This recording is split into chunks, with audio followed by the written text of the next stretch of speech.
First, the pandemic has taken a toll on all of us, throwing us out of our comfort zones and into challenging and in some cases traumatic situations. But new research reveals people with disabilities have been worst affected and were 3 times more likely to experience depression during lockdown than able-bodied people.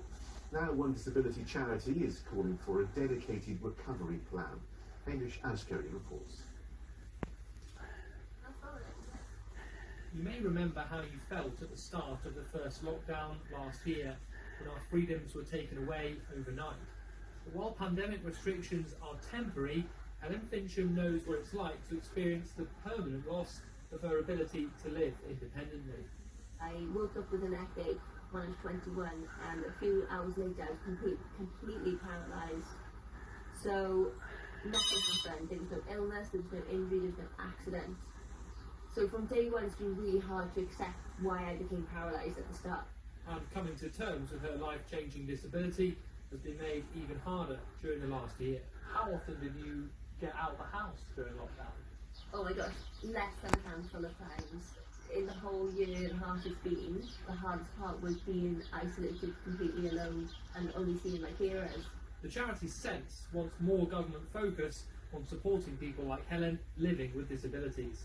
And we'd like to see the government working with disabled people to find out why it's been such a challenging year and to put in place special measures to support disabled people as we move out of lockdown and out of the pandemic back to normal life so that disabled people aren't left behind. Natalie Williams says she feels forgotten about by the authorities. She lives with Usher syndrome, which means she cannot see or hear well.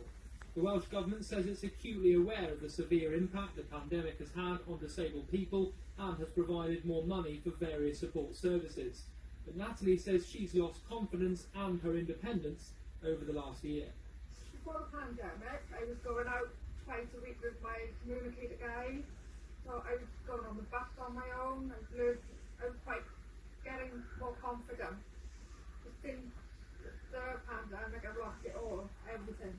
The pandemic has isolated all of us, but some more than others. We've all been wearing these masks, and that's meant that people like Natalie haven't been able to lip read, and that's had an impact on her mental health. I just feel like I'm a burden. I feel useless. I feel like I can't do anything. I've had a baby during the pandemic as well, so that's been really difficult.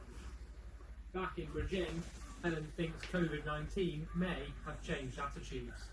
It's been some blessing in disguise, like everybody can see what it's like to live as a disabled person. We've seen that virtual online learning, education and work can be done, and that will help so many disabled people and the mental health side of it as well.